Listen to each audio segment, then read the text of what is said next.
welcome to A Web of Stories. My name is Melinda. This is take 2 of my August wrap-up.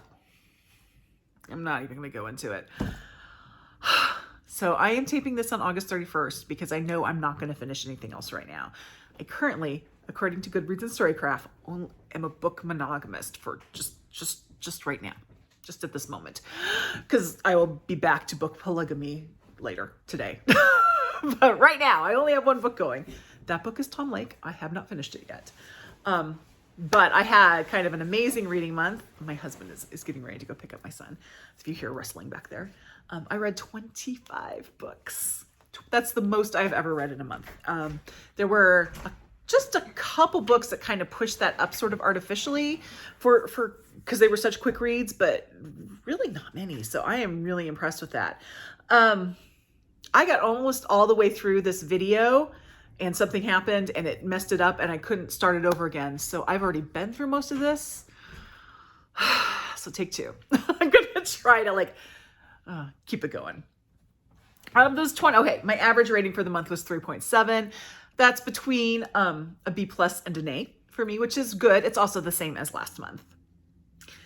Of those 25 books, 11 were print, 9 were ebook, and 5 were audiobook. That was really surprising when I saw that because I usually only do 1 audiobook a month. But when I looked and saw what the audiobooks were, it made sense because the audiobooks I listened to this month tended to be short, including one that was very short.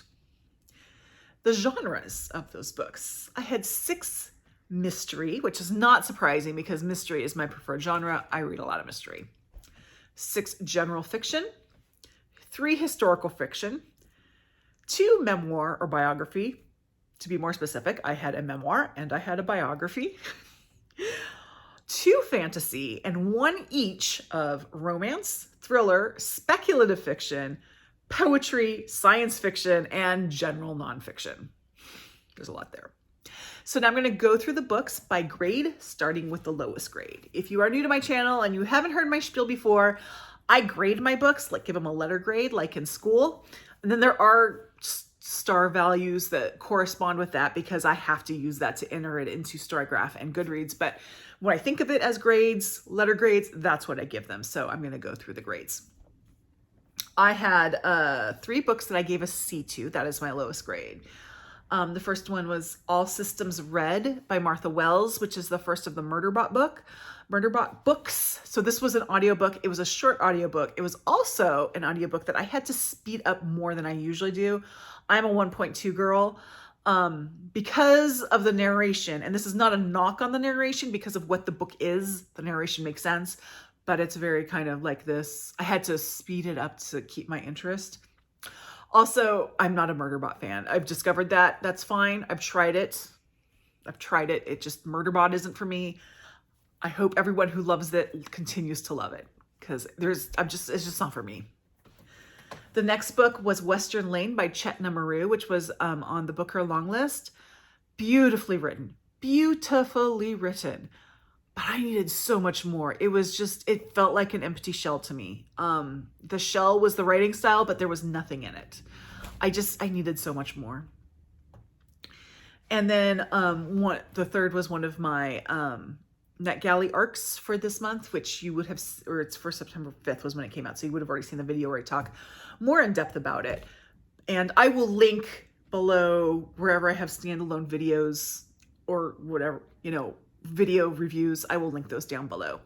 But it's Imperfect Lives by C.J. Washington. Basically, it had the makings of a good book, but it felt like I was reading a rough draft. I only gave 1 book a C+. I was not organized before I even started filming this the first time. And I didn't organize myself before I started filming the second time. So I still only have 2 of the physical books here. But my C+ book was The 3 Dahlias by Katy Watson. I had 2 issues with this book. One was preference-based and one was structure-based. Preference is, this is marketed as being an homage to Golden Age Mysteries. The Golden Age Mystery format is the background. The gist is there's a fictional detective named Dahlia Lively. She's written by a Golden Age author named Lettice Davenport, who's kind of fictionally a contemporary of Agatha Christie. And Dahlia she's been brought to life on screen twice, and then there's a third one in the making. And Dahlia is a lot like, she's like Tuppence from Tommy and Tuppence. But anyway, the gist is there's kind of like a fan event, and the three Dahlias, or the two actresses who have played her and the one who's going to start playing her, go to this. If there's a murder, they have to solve it. That's a very high level of description of the book. My issue with this is when you tell me something is an homage to Golden Age mysteries, I expect something that feels like a Golden Age mystery. This isn't that. This is a cozy mystery. And cozy mysteries are fine. They aren't my preferred genre though. I know people love them. And if you love cozy mysteries, you may really enjoy this book. I just didn't. Now, the other issue I had was it's told through the viewpoints of the three Dahlias, the three actresses who played or will be playing Dahlia. Fine. I'm used to the alternating narrators. It happens all the time. But the way she does it is, other than like the last chapter of the book, the book is basically divided in thirds. The first third is one Dahlia, the second third is another Dahlia, and then the third third. So you aren't constantly switching back and forth. And they're each told in third person from whoever's point of view. That did not work for me. It made the book feel very choppy, and I kept losing the thread of things. It may have worked better if she had kept the format but used first person, but I think what would have really worked better was that she ditched the idea of alternating viewpoints and used third person omniscient that way. So that was my feeling about this book. That's why I gave it a C+. And then I have 5 books I gave a B+ to. No B's this month, just B+. The first was Let the Hurricane Roar, which I read out of curiosity. Basically, this is the book that Rose Wilder Lane wrote using her mother, Laura Ingalls Wilder's life and manuscript of her original memoir as source material. And when her mother found out about it, she was so furious with her. They did not speak to each other for a period of time. This was after they had started the Little House series. So Little House series was almost 2 books. And I wanted to read what happened in this book. Mostly, I think it was just because Rose Wilder Lane, kind of a sociopath, honestly, and stole her mother's life and wrote about it. But it was interesting. I did kind of enjoy reading it. There's kind of a romantic element historically, and I don't mean because it's historical fiction, but reading it as a historical document. I found it very, very interesting. And I did find it interesting enough to order a copy of Freeland, which was the other book that Rose Wilder Lane did the same way, although I don't think that one caused a family rift. The next one was Upright Women Wanted, which is a novella by Sarah Gailey. It is a futuristic Western about lesbian librarians. It was fun. It was fun. My only complaint about it is I actually wanted more. But the only other thing I've read by Sarah Gailey is The Echo Wife, which is a full novel. And that one had some structural issues that were not present in this book. So it may have been better that this was a novella. I don't know. And then the next one was Babel by R.F. Kuang, which I know is a huge hit with a lot of people, and I did really enjoy it, and I would recommend it, but I also really felt like it needed some more editing. I did feel that it was overly long, and I was really irritated by the footnotes. The footnotes did not need to be there. No. Footnotes in a novel are tricky. I'm not against them. I just want them done well. I did not feel that these added anything to the book, and they just became a distraction. And then I had this book. This is the book that, as of today, August 31st, I will be discussing this coming Saturday, which will have been last Saturday when you see this video, with my library book club, and that is Daughters of the Flower Fragrant Garden, Two Sisters Separated by China's Civil War. This is a biography. The author is telling the story of her 2 aunts, her grandfather had 2 wives. So they are the daughters of not her grandmother, but the upstairs grandmother, or maybe it's downstairs grandmother, I don't know, but the other wife. But they were very close, and through circumstance, they were just physically in two different places at the time that Chiang Kai-shek and the Chinese nationalists kind of left and went to Taiwan, and Mao Zedong and the communists took over mainland China, and they were just physically on two different sides of that. And they were separated for a very long period of time. Really interesting story. It could have been an A+ book, except so much hero worship. Oh my goodness. I was like, one of these women, they're real people, was a OBGYN. And you would think that every woman in China would have died with their uteruses falling out of their body if it weren't for only the work of this one woman. And I was like, really? I have a really big irritation that comes up a lot when I read memoirs. I call it, probably unfairly, being the hero of your own story. But basically, you are perfect, you aren't responsible for anything, all this. I see this a lot in memoirs, and it's not always, but a lot. That's kind of what I'm seeing here. I'm giving it grace because it's a biography and not a memoir. And I don't know if this is how these two women presented themselves to their niece who wrote this book, or how their niece saw them. I don't know. And that's why I'm giving it more grace in that area. And then finally, is the book I finished just about an hour ago. And that's Reykjavík by Ragnar Jónasson and Katrín Jakobsdóttir, translated by Victoria Cribb. This is another one of my NetGalley arcs. I enjoyed it. It's a Nordic noir. It was very interesting, strong mystery. I had two issues. One is not fair. Remember when I was talking about the three Dahlias and how I say if it's an homage to Golden Age mysteries, I want it to be a Golden Age mystery, and I do believe that I do think that's a fair expectation. This book is dedicated to Agatha Christie, and there are Agatha Christie Easter eggs in it. So to me, I interpret that as being an homage to Agatha Christie, and therefore I expected it to be Agatha Christie-ish. So my expectations weren't met, but I may have been in the wrong by having those expectations. I accept that. My other issue with this book is that it is written by two authors, and you know it.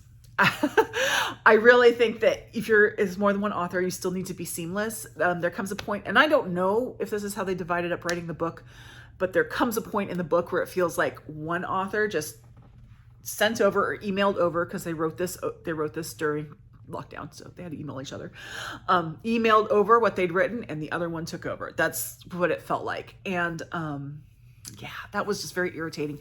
I think had that been not an issue, this could have been maybe even an A+ book. Not a lot of books that I did give an A to. The first one was Convenience Store Woman, which by Sayaka Murata, translated by Ginny Takemori. And I listened to this on audio, which I highly recommend. The audio of this is excellent. A lot of people have heard this, talk about it, so it's not really a surprise. Really fun book. Really, really fun book. Highly recommend it. And then for last month, for my library book club, we reread, and discussed Disability Visibility, edited by Alice Wong, which is a collection of essays by different writers with disabilities. I will say, and this is not about the book, but it's about the discussion, I was wary because I think books like this, short stories collections, essay collections, things like that, are really hard to do in book clubs. So I want to give props to our librarian moderators of our book club, because they did a really good job of directing the conversation in this. So yeah, but it's definitely worth the read. And then I read The Last Ranger by Peter Heller, not Peter Fuller, Peter Heller. Great book. My issue with this was not with the book. It was with, and I gave it an A. I shouldn't say my issue. I had an issue with the marketing. Let me put it that way, because this was marketed as being a mystery thriller, and it's not. I mean, there is a mystery element to it, and if you were to write down the plot, it looks like a thriller, but this book is like a character study. And it's a great one. It's a great book. But I was explicitly told it was something else, which is not the fault of the book, not the fault of the author. That is the fault of the publicist, publisher, whoever writes those blurbs. But yeah, great book. It's about a national park ranger in Yellowstone. My husband would love this book if he ever read it, but I don't know if he's ever going to read it. And then I read The Maiden by Kate Foster, historical fiction set in Scotland about a woman who was found guilty of murdering her uncle by marriage / lover, and then the other is also told by the other woman he was having an affair with, or his other mistress, I should say. Interesting book. I enjoyed it quite a bit. And then I have a graphic memoir. So this is another book that kind of pushed up my numbers a bit. And that is Messy Roots, a graphic memoir of a Wuhanese American by Laura Gao. So this is another memoir that explores the immigrant experience, which is always very interesting. But this has the added element that she's from Wuhan, which made things even more difficult come, say, March 2020. So that was an interesting little element to this book. And then I had an audio-only romance novella that I listened to because I had a Not Your Style square on my summer reading bingo card, and romance is not a genre that's been calling to me. And that was Love at First Sight by Cara Bastone. Fun. It reminded me a bit of like When Harry Met Sally. Yeah, so I enjoyed that. It was great, delightful. Don't really have desire to find another one right now. Then we had my most recent read from my marginalized authors book club, which was Shudder by Ramona Emerson. I enjoyed this more than the rest of my book club. So I was the one who liked it. Everyone else was like, eh. But I really enjoyed it. It is a mystery thriller with a paranormal element to it, told by a Dene author about a Dene character. And I really enjoyed it. I will say I was surprised to learn that it was a National Book Finalist, not because I don't think it was good enough, but because it is not the sort of book that usually gets that kind of recognition. But I enjoyed it, but not everybody else did. Oh, and then I had the next NetGalley arc that I had was The Raging Storm, which is number 3 in the Two Rivers or Matthew Venn series by Anne Cleeves. I really enjoy this series, and this was a really good entry into this book, into this series. There's 3, this is the 3rd book, so there's 3 books, obviously, and a novella that comes up. And I do recommend the series. However, you do need to read the first one first. You don't need to read the rest in order, at least so far you don't, but you should read the first one first. And I will put the title of the first one right down here because I'm not sure I quite remember what it is. I mean, I remember a title, but I'm not sure it's the right title. So, okay. And then I did some poetry because I had a poetry square on my bingo card, and I have a lot of poetry collections I haven't read yet. So I grabbed one, which was Secure Your Own Mask by Shaindel Beers. Beautiful poetry, but hard to read because it's about domestic violence. Then I read a fun little follow-up to a book I had previously listened to, and that was An Elderly Lady Must Not Be Crossed by Helene Tursten, translated from the Swedish by Marlene Delargy. Lots of fun. This is about an 89-year-old serial killer. She's not a serial killer, like she has a compulsion to kill people. It's just, she's, there's a problem that needs to be solved, so she's going to take care of it, kind of killer. Really, it's fun. It's a fun book. Fun series. Start with the first one, which is An Elderly Lady. What is the first one? Put the title down here. And then I had another audiobook, which was The World Record Book of Racist Stories by Amber Ruffin and Lacey Lamar, which was equal parts hilarious and horrifying. It is a follow-up to their first book, which was You'll Never Believe What Happened to Lacey. So, good book. It was fun. I enjoyed it. Then I had The Invisible Hour by Alice Hoffman, which is a book that is for me. Might not be for everybody, but it's for me. And I explain that more in my video-only review. And then finally, in the A category, I have The Nighthawks by Ellie Griffith, which is number 13 in the Ruth Galloway series. This one got a higher than some rating in that series because I mean, the mystery was fine. The mystery was fine in this, but I feel like we're finally getting some movement on the overarching plot that goes through the whole series. And I really appreciated that because I felt like it was kind of treading water for the past couple books. Now, I had 2 books that I gave an A+2. The first one is one that really did push up my number for this month. And that is my bingo square. I had a Read a Banned book.